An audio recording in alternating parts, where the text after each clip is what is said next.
नमस्कार friends, education star गुरु पर आप सभी का स्वागत है। पॉलिटी के पीछे पिछले कई वीडियो अपन ने 2-3 वीडियो बनाए। आज एक नया वीडियो लेके आ रहे हैं पॉलिटी का। फ्रेंड्स, इस वक्त जो पॉलिटिकल दृश्य देखने के बाद महसूस हुआ कि एक ऐसा वीडियो बनाया जाए जिससे स्टूडेंट्स की कुछ समस्याएं सुलझे, क्योंकि पॉलिटिकल में इंटरेस्ट रखने वाले स्टूडेंट्स, कंपटीशन देने वाले स्टूडेंट्स के लिए रहता है अक्सर कि ये एक्चुअल में हो क्या रहा है। मैं बात कर रहा हूँ फ्रेंड्स, कर्नाटक में जेडीएस कांग्रेस की सरकार गिरी, भाजपा की सरकार बनी। मध्य प्रदेश में कांग्रेस की सरकार गिरी, भाजपा की सरकार बनी। राजस्थान में जो पायलट ग्रुप और गहलोत ग्रुप के बीच में जो खींचतान चल रही है, उसमें अभी भी असमंजस की स्थिति है कि किसकी सरकार बनेगी, क्या होगा, क्या मध्य प्रदेश और कर्नाटक की जैसा होगा। इन सभी बातों को मद्देनजर रखते हुए आज एक वीडियो में एक पॉइंट लेके आए हैं। उस पॉइंट का नाम है दल बदल अधिनियम एंटी डिफेक्शन एक्ट। इससे मैं आपको ये समझाने की प्रयास करूंगा कि किसी पार्टी के सदस्य अगर दूसरी पार्टी में जाए तो क्या होगा। अभी हाल ही में बसपा के 6 सदस्य कांग्रेस में गए, उनके ऊपर कोर्ट में केस किया गया है। इस प्रकार की जो भी समस्या है उनको समझने का प्रयास करते चलिए चलते। फ्रेंड्स, हमारा देश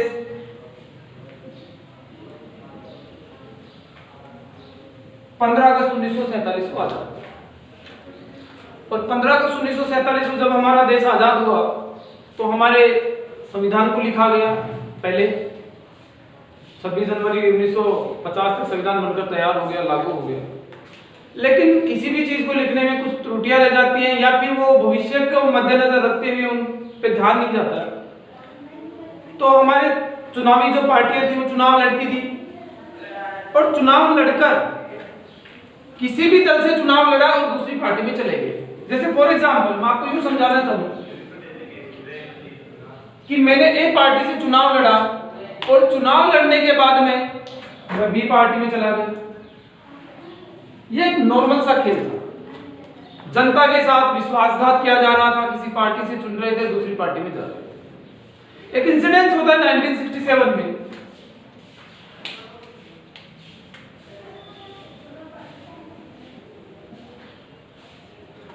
हरियाणा में एक एमएलए होते हैं और 1967 में एक एमएलए एक दिन में 3 बार पार्टियां चेंज करते हैं। यानी हमारी पॉलिटिकल पार्टी में एक पार्टी से दूसरी पार्टी की सदस्यता लेना इतना आसान था कि एक एमएलए हरियाणा में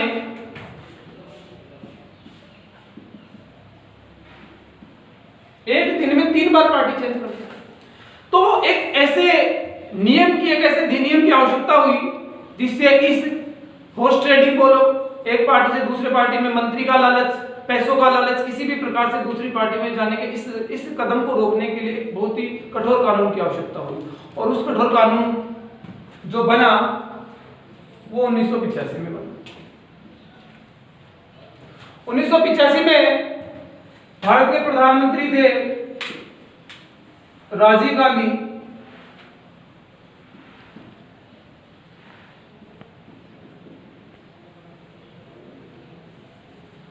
राजीव गांधी भारत के प्रधानमंत्री थे और उनके कार्यकाल में एक बिल आया जो बाद में दल बदल अधिनियम के नाम से जाना गया। 52वां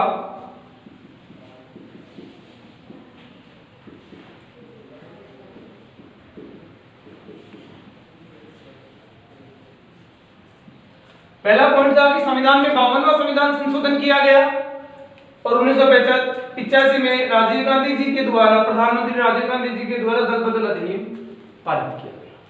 इस अधिनियम के तहत एक दल से दूसरे दल में अगर कोई सदस्य जाता है तो उसकी सदस्यता रद्द की जाती है। तो 52वां संविधान संशोधन हुआ, इसको 10वीं अनुसूची में जोड़ा गया।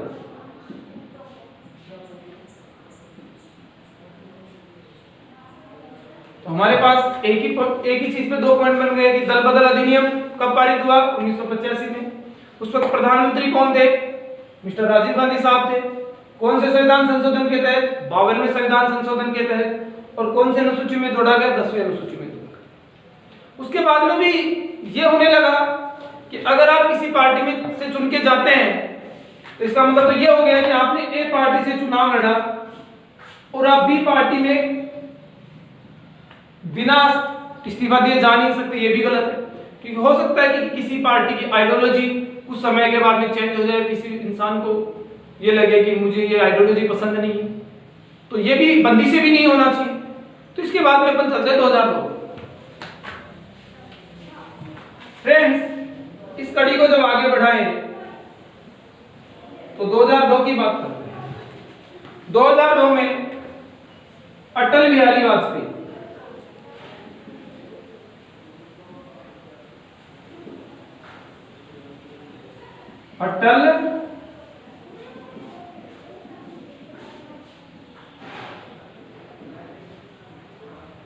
अटल बिहारी वाजपेयी प्रधानमंत्री बनते हैं और उनके कार्यकाल में 91वां संविधान संशोधन होता है।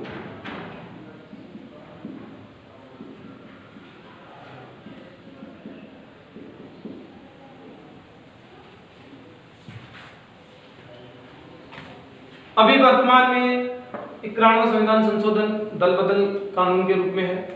इसके तहत किसी भी पार्टी के यदि 2/3 सदस्य, यदि ए पार्टी है और ए पार्टी के जीते हुए सदस्यों में 2/3 सदस्य यदि बी पार्टी में चले जाते हैं तो उनकी सदस्यता रद्द नहीं होती। मिनिमम न्यूनतम 2/3 सदस्य यदि बी पार्टी में चले जाते हैं तो उनकी सदस्यता रद्द नहीं होती। अगर 2/3 से कम सदस्य जाएंगे तो उनकी सदस्यता रद्द हो सकती है। इसके लिए मैं कुछ उदाहरण आपके सामने रखना चाहूंगा।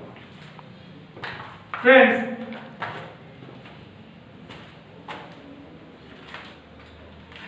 पहला उदाहरण,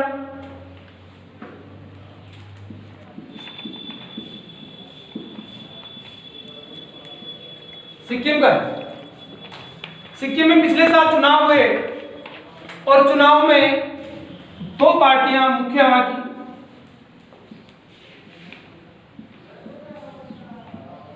एसकेएम और एसडीएफ ने, एसडीएफ मुख्य 2 पार्टियां। सिक्किम की विधानसभा की 32 सीटें हैं और 32 में 17 सीटें एसकेएम ने जीती और 15 सीटें एसडीएफ ने जीती। यानी कि अगर सिक्किम में किसी भी पार्टी को सरकार बनाना है तो बहुमत की सरकार बनेगी तो उसके लिए कम से कम 17 सीटें होनी चाहिए।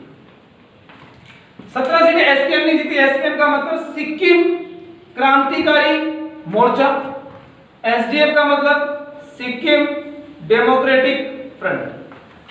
17 सीटें जीती, 15 सीटें एसडीएफ ने जीती। अब यहां पे होता क्या है कि भाजपा यहां पे कोई भी सीट नहीं जीत पाई, लेकिन 15 में से 10 विधायक बीजेपी में चले गए। तो क्या इनकी सदस्यता रद्द होगी? फ्रेंड्स, हमें देखना पड़ेगा। 10 एमएलए गए बीजेपी में और कुल कितने थे एसडीएफ में? 15। तो अगर अपन इसको कैंसिल आउट करेंगे तो 5 दूनी 10 और 5 तिया 15, तो फिक्स 2/3 सदस्य उधर जा रहे हैं तो इनकी सदस्यता रद्द नहीं हुई। भाजपा बिना कोई एमएलए जीते वहां पे 10 सदस्यों वाली पार्टी बन गई और मुख्य विपक्षी पार्टी बन गई। यह है बच्चों दल बदल कानून। इस तरीके से मैं समझना चाहिए। और आगे चलते हैं फ्रेंड्स, इन्हीं 15 सदस्यों में एसडीएफ की मैं बात कर रहा हूं, इन्हीं 15 सदस्यों में दो सीटें रिक्त कर दी गई क्योंकि विधायकों ने 2-2 सीटों से चुनाव लड़ा था। अब सीटें बची कितनी इसके पास? 3। 15 में से 10 बीजेपी के पास चले गए, 2 सीटें रिक्त होती है। 3 में से 2 एसकेएम में चले गए, तो 3 में से यदि 2 चले गए तो ये भी 2 चले गए, 3 में से तो 2/3 हो गया, तो एसकेएम में चले गए। इनकी सदस्यता भी रद्द नहीं हुई और एसकेएम के सदस्यों की संख्या बढ़ गई। फ्रेंड्स, एक सवाल आपसे, क्या शुरुआत में 15 में से 2 सदस्य इसमें जा सकते थे? तो इसका जवाब होगा नहीं, क्योंकि 15 में से 2 सदस्य अगर उधर जाएंगे तो उनकी सदस्यता रद्द हो जाएगी क्योंकि वो 2/3 नहीं होते। पॉलिटिकल का मतलब समझिए, बड़ा इंटरेस्टिंग पॉइंट है। पहले भाजपा में 10 सदस्य गए तो बचे कितने? 5 में से 2 सीटें रिक्त हो गई, बचे कितने? 3 में से 2 जा सकते हैं क्योंकि 2/3 हो गई। तो पॉलिटिकल का ये पॉइंट बड़ा इंटरेस्टिंग है, इसको आप समझने का प्रयास कीजिए। दूसरे पॉइंट पे बात करें फ्रेंड्स, दूसरा पॉइंट है राज्यसभा। राज्यसभा में एक पार्टी है टीडीपी, तेलुगु देशम पार्टी। इसका जनाधार आंध्र प्रदेश में है और आपने सुना हो चंद्रबाबू नायडू इसके पहले मुख्यमंत्री भी रहा करते थे। अभी जो जगनमोहन रेड्डी से पहले जो मुख्यमंत्री थे वो चंद्रबाबू नायडू थे। फ्रेंड्स, इसमें 6 सदस्य राज्यसभा के सांसद थे। अब आपसे प्रश्न है मेरा, सोचना फिर मैं बता रहा हूं कि 6 में से कितने सदस्य दूसरी पार्टी में जाएं कम से कम, क्योंकि सदस्यता भी रद्द ना हो। चलिए आप सोचिए, मैं जवाब देता हूं। इन 6 सदस्यों में से 4 सदस्य बीजेपी ज्वाइन कर लेते हैं। बताओ फ्रेंड्स, 2/3 सदस्य हुए कि नहीं हुए? अगर आप यहां पे देखेंगे तो